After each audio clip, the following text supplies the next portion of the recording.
we are going to be finishing up our last week of the book of Hebrews. We made it, y'all. We have done 6 weeks of one of the most biggest worded books in the Bible. That's a professional, formal term, biggest worded books.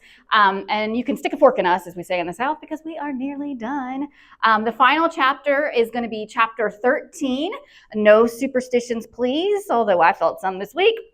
But also the top of my Bible, when you get any type of Bible, often they have all kinds of their own help and descriptions, and some of them will have like actual things underneath that explain things, but a lot of them will have titles. Now the titles over are never a part of the original manuscript. Like when Paul was sending a letter off to people, he didn't put it in chunks and like give you a headline of what it was going to be about. That's a later invention. But one of what the headlines do is they kind of give you a setup for what you're going to be stepping into. Sometimes it's helpful.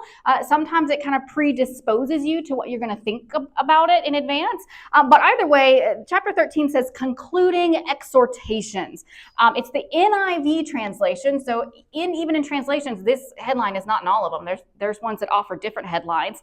But I want to give us an idea of what the author is going to be talking about this morning. So exhortation is defined as an address or a communication that emphatically urges someone to do something. So at the end, we're emphatically urging someone to do something. So this is when the New Testament, when we see authors, they give all they know about God and Jesus and all they know about our relationship to God and Jesus, and then they give here's what we want the reader to do with that information. That would be an exhortation. The problem is many of us will get hung up very quickly on the to-do list. We will pay attention to what's on the to-do list that we're going to hear today. Okay, this is what I need to do. And we kind of forget everything we just learned in the last 12 chapters. We highlight the do's and don'ts of Scripture, of our faith, making sure we're doing our faith right. Because it's good. It comes from a good place. We want to make sure we do our faith right. But we forget that faith is not something you do necessarily. I had a friend at my previous church, God love him, and he used to work at this very, very popular conservative Baptist church. Love the Baptists, but they can be very big on your behaviors, right? So Baptists care about what you do. And I asked him what it was like, and because he was not big on behaviors, I was like, so what was that like for you there?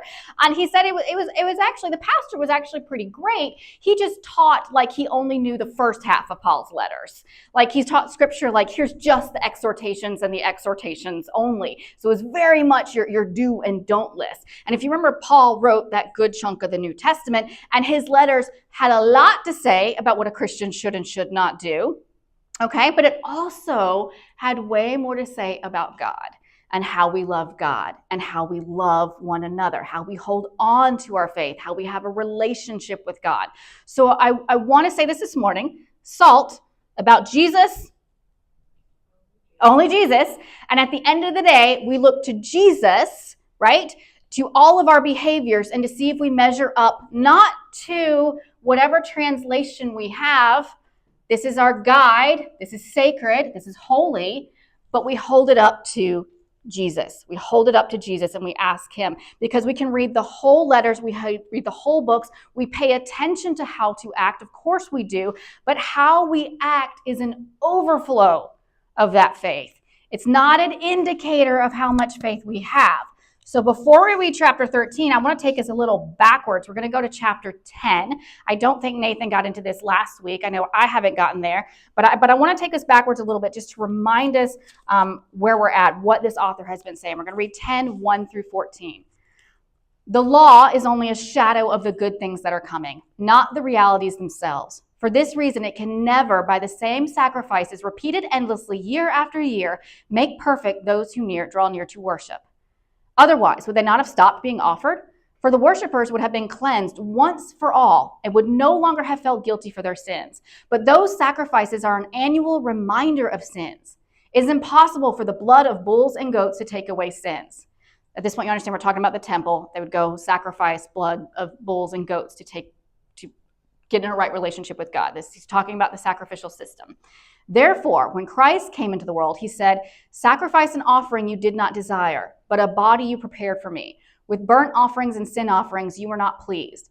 Then I said, here I am. It is written about me in the scroll. I have come to do your will, my God." First he said, Sacrifices, offerings, burnt offerings, and sin offerings you did not desire, nor were you pleased with them, though they were offered in accordance with the law. Then he said, here I am. I have come to do your will. He sets aside the first to establish the second. And by the will, we have been made holy through the sacrifice of the body of Jesus Christ once for all. Day after day, every priest stands, performs his religious duties. Again and again, he offers the same sacrifices, which can never take away sins. But when this priest had offered for all time one sacrifice for sins, he sat down at the right hand of God. And since that time, he waits for his enemies to be made a footstool. For by one sacrifice, he has made perfect forever those who are being made holy. So again, the author is once again, which we've seen throughout Hebrews, comparing the old way before Jesus to what happened after Jesus. Jews had to offer sacrifices every year over and over and over and over again. It didn't take away their sin, but it appeased God. More like an acknowledgement of their sin, not a taking away, not a washing white as snow. Jesus came, the ultimate sacrifice, and boom, the sins of the world are gone. I want us all to take that in. We don't offer sacrifices year after year because the debt has been paid. The debt's been paid once and for all because of who Jesus is, what he did for us. And some of us in this world, we choose to follow him because of that. We in this room choose to follow him. We want a relationship with God. We want to talk to Jesus. We want to get to know him, to hang out with him, to see his face, to be his presence, because his face and his presence is now available to us. Make sense? So when we go into these exhortations, these things the author of Hebrews is going to be calling us into, these are not the way to be right with God. These are not the way to be right with God. These are not the things you have to do to get the Lord's favor. These are not the things that we want to follow in order to be a Christian or to prove we are a Christian. These are examples the author is giving us to show how to live out this faith, what it should look like, how to show up intentionally to love your neighbor the way you love Christ. All right, let's get to it. We're going to go to Hebrews 13. We're going to get 1 through 6. There's a lot of exhortations. We're just going to do 6 of them. Here we go. Keep on loving one another as brothers and sisters. Do not forget to show hospitality to strangers, for by doing so, some people have shown hospitality to angels without knowing it. Continue to remember those in prison, as if you were together with them in prison, and those who are mistreated as if you yourselves were suffering. Marriage should be honored by all, and the marriage bed kept pure, for God will judge the adulterer and the sexually immoral. Keep your lives free from the love of money and be content with what you have, because God has said, never will I leave you, never will I forsake you. So we say with confidence, the Lord is my helper. I will not be afraid. What can mere mortals do to me? Only 6 verses. And if we did half, if all the Christians of the world maybe just did half of what was said in that, the world would be such a better place. We want to put it all into some context. We're going to take these exhortations, we're going to break them down to what they meant for that time period and try to give them to us today. The first one is keep loving one another as brothers and sisters. Those of us who call Jesus Lord are brothers and sisters. Everyone else is our neighbor. We call each other in the family of Christ. We are brothers and sisters. Everyone else is our neighbor. What are we to do for our brothers and sisters? What are we supposed to do for our neighbor? Love, right? We love. So treat me like a sister. Don't treat me as a parent. Don't treat me like a child, unless you want me to clap back at you like a child, right? Don't treat me as someone above or below. Don't treat me as a potential romantic partner, okay?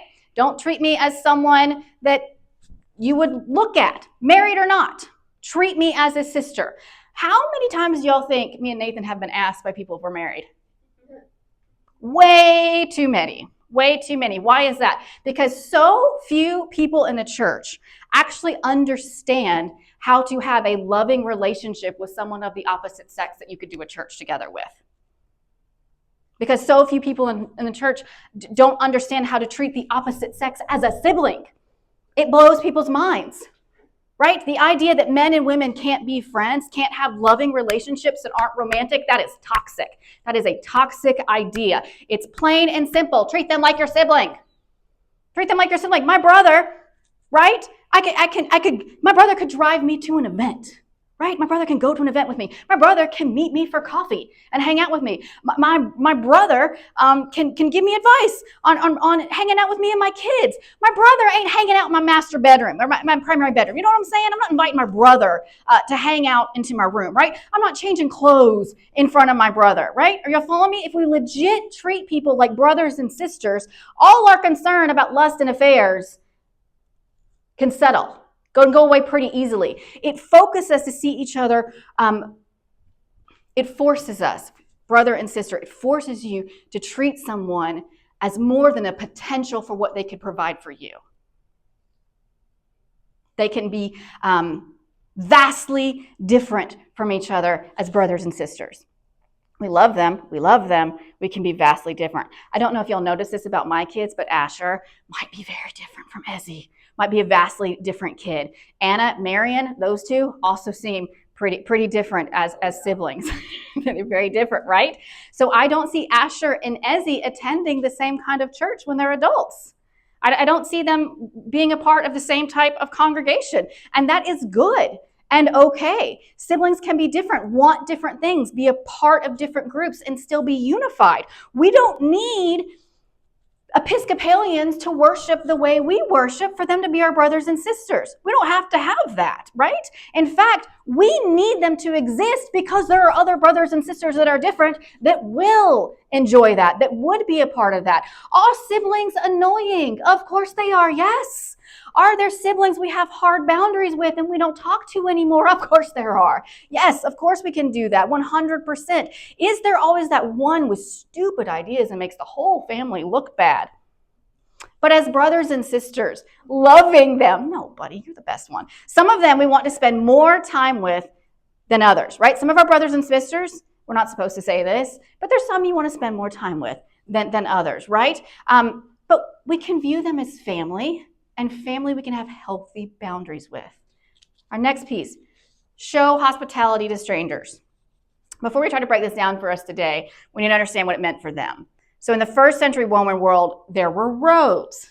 People traveled for one of the first times in the history of humanity. People could go extended long distance and relatively safely. Before the Romans established and took over the empire of the world, it was very difficult to travel from one place to another because you would just get kidnapped, assaulted, attacked. Very wealthy people had to have literal armies to travel with them. And then Rome built the roads, and there were relatively safe roads to travel on, so people could do merchants and they can go. You could have family living in different cities, kind of like what the airline industry has done for us, where now your family members live across the country and it's not as big a deal to go visit them. So that's what the roads did. So roads meant you could transport goods, move to a different city, get a better job, but there wasn't quite Holiday Inns and In-N-Outs.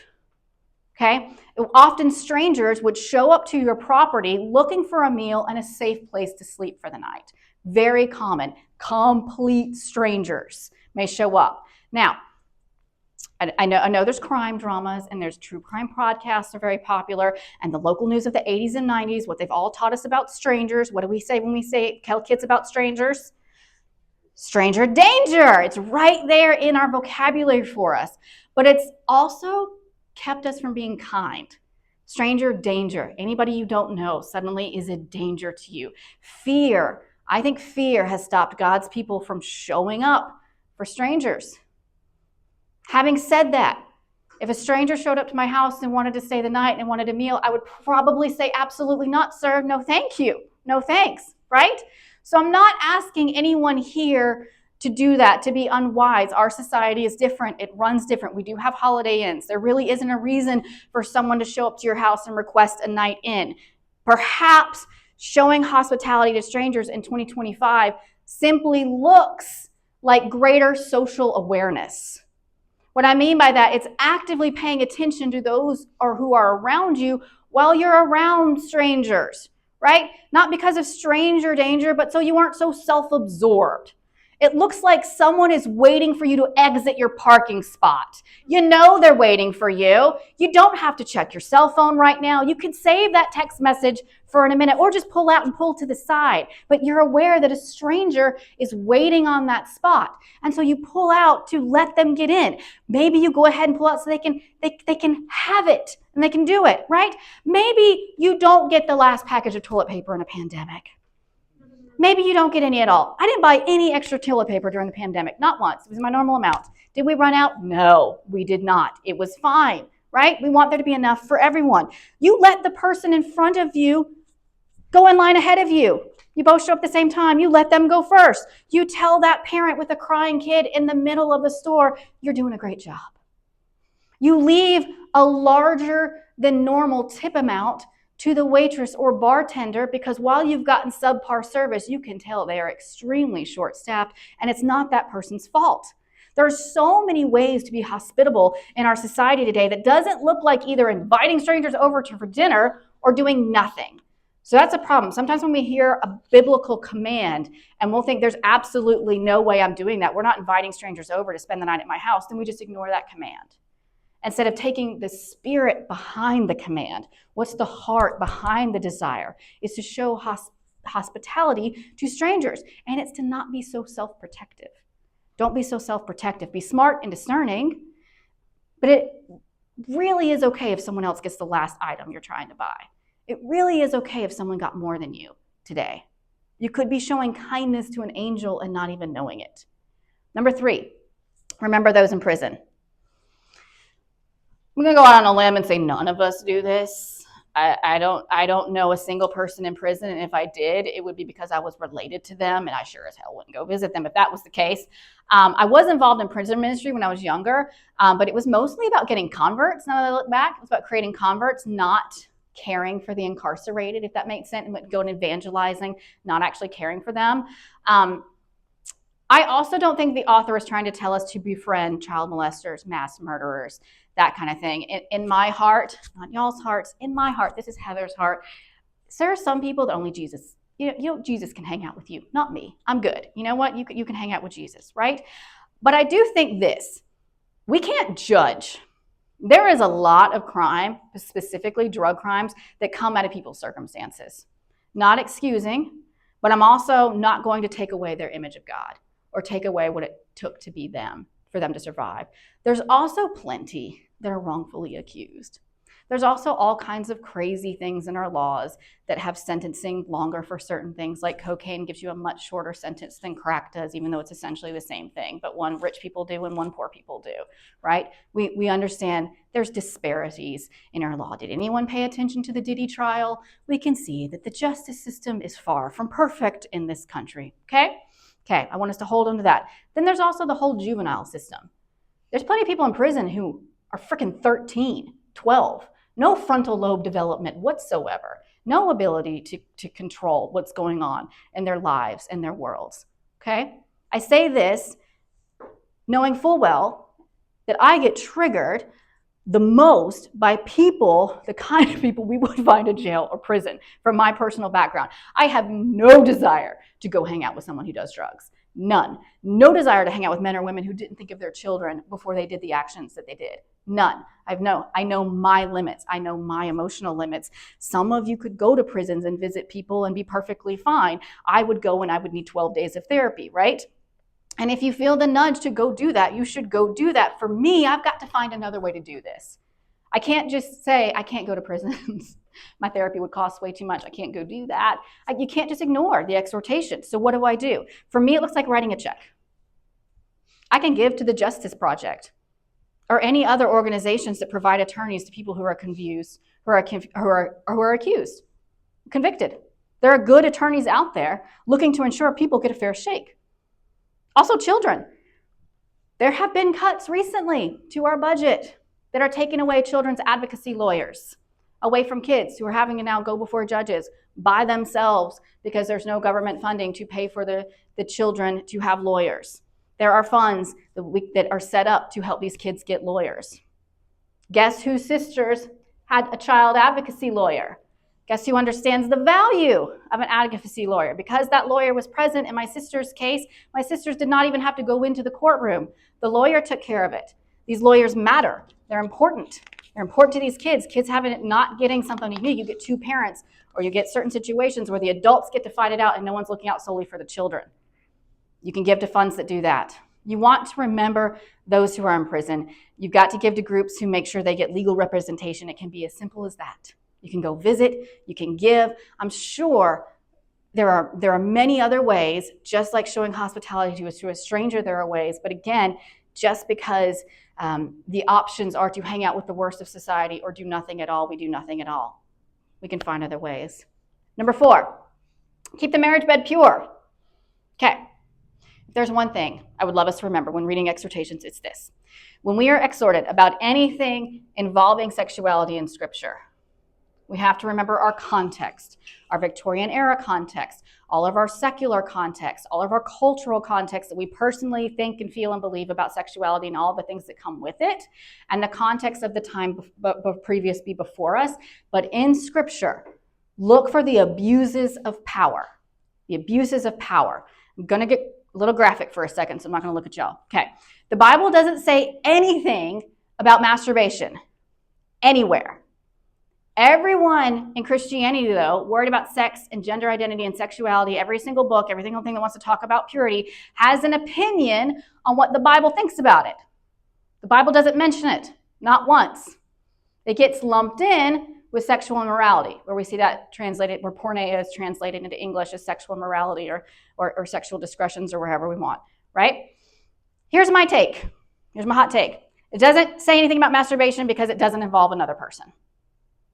Bible is focused on how we treat God and how we treat each other. If it was an affront to God, I think we would know. He has no problems. God has zero problems telling people what he doesn't like. Zero. When sex is an affront to God, we see it in Scripture. It is an affront to God because it harms another person. If you made a commitment, if you've agreed to an exclusive relationship, we don't lie, cheat, and manipulate so that we can have our cake and eat it too. That's defiling. Now, in first century Rome, those in a certain class, the wealthy Roman citizens, always men, be of standing, landowners, it's believed they would be able to have sexual relationships with anyone in a lower class. It was a heavy class system, especially the people they owned. They owned people. Didn't matter if they were male or female. So you have a household full of slaves. You are married. You sleep with a slave. There could be children, which creates a very hard and unjust life for the children outside of the abuse of power. If you are owned by another human being, does that human being have power over you? If you are in a society where only one member of the household has rights and there's 50 members of the household, does that person have power as a spouse even, right? If you're in a society where the ruling class, the Caesars, the senators can do whatever the heck they want and get away with it, do you think it would be important for those of us who call Jesus Lord to behave differently, to treat people in a different way? I just want us to know that things were way different than they are for us. Different than two people moving in together and arguing about whether they should have a piece of paper. It's different. Calm down, Christians. Calm down. I want us always to ask when we think about sexual immorality, is anyone being harmed? Very likely could, you got to think this through. You could be harming yourself. There could be situations where you could be harmed. 100%. Not a free-for-all here. Not a free-for-all. Who's being harmed? Is there a power imbalance?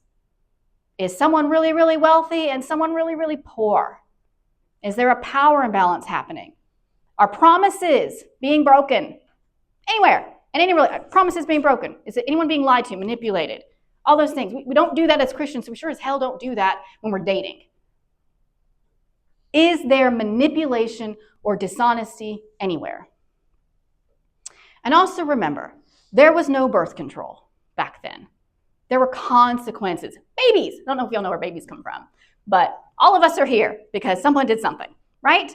And those babies often weren't cared for if they weren't in a spousal relationship, right? Babies constantly resulted from this, okay? Babies who weren't cared for, and that matters to God. We see so much in the New Testament about adoption, us adopted as Christ's children. Do you think there was a culture of kids who wish they were adopted? Do you think there were just hundreds and hundreds and hundreds and hundreds of people who were born out of the orgies Paul talks against, out of slavery, out of these power imbalances that wanted to belong, to want to have a mother and father in that way. It matters to God. So again, we can all take from this what we will. I'm not telling you what to think, but start from a place, if you will, of seeing another person as a sibling, as someone you love, before jumping quick to, as long as the marriage bed isn't defiled, I'm a good person. Does it make sense? Number 5, keep your lives, typo there, keep you lives free from the love of money. Did you fix it? You did. Great, thanks.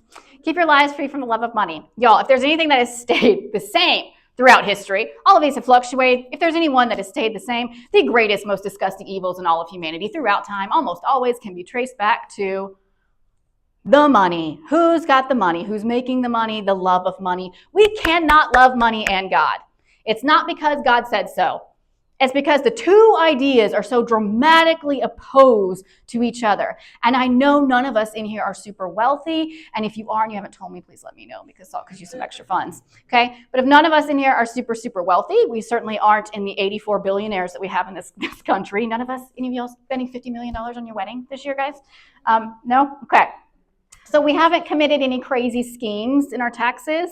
Anybody here got some great tax schemes under the table? Anybody paying anybody an unfair wage? But what do we love in the side of money? We don't think we're millionaires, so I think sometimes we write this off because that is not us. But y'all, I think we have a certain level of comfort. There is a certain level of comfort we have with our money. Do we love comfort more than God? For us, I think it's important for us not to just think of this exhortation as money because of our society has TV and social media and images that shows us money, right? We have an idea of money and we think that's not us. So maybe just think like comfort. Am I comfortable? Have we been sucked into the love of comfort? We're going to get called out of our comfort zones. That's the life with Christ. We get asked to give up our comfort for the sake of his name. Can we do that? Can salt do that? Can we put our desires to be comfortable in our cars, in our jobs, in our homes, at Target, with Amazon, all of our comforts in 2025 that we have? Would we be willing to risk them for the sake of our brothers and sisters? The authors of Hebrews isn't even calling us to that level. He's just reminding us of this. And I want us to soak this in this morning. Hebrews 13:5, B and 6. Because God has said, never will I leave you, never will I forsake you. So we say with confidence, the Lord is my helper. I will not be afraid. What can mere mortals do to me? And I read that, and it gives you, reading that, gives you this boost that you need, that gives you like this God is on my side kind of thing. It gives you the feeling of like, yeah, right, I remember, we've got God, that's great. Mortals are doing a lot to people right now. Mortals are doing a lot.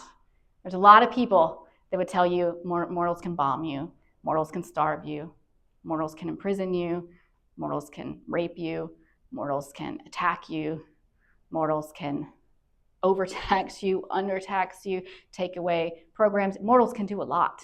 Mortals can do a lot to you. And I think sometimes when we read scripture, God has said, never will I leave you, never will I forsake you. Some of the ways in which he does that, some of the ways he doesn't leave you, some of the ways he doesn't forsake you, is he sends someone with you. He sends a person. He sends one of us. It's not magic Jesus in the sky magically making things happen. It's one of us. It's one of us that steps in. It's one of us that becomes the person that doesn't leave, that doesn't forsake. It becomes us. It's the person that remembers them in prison. It becomes us that remembers to treat people as brothers and sisters, that doesn't love our money. So we're willing to make extremely hard choices because we don't love money, because we're willing to make less. We're willing to make the sacrifices. And again, don't be one of those churches that are like, sell everything you own and now you love Jesus. Do that if Jesus asks you to. So that's what we do. We check in. Lord, where am I called to in this time, in this place? What are you asking me to do specifically? Where can I show up? Where do my gifts and my talents and the things you've given to me be shared with someone else? Am I a good listener? Am I good at talking to people? Do I have free time that can go be spent with people? Do I just have a check I can write, an organization I can send to? Do I have someone I can help? What does this look like for you in your context? Would you guys pray with me?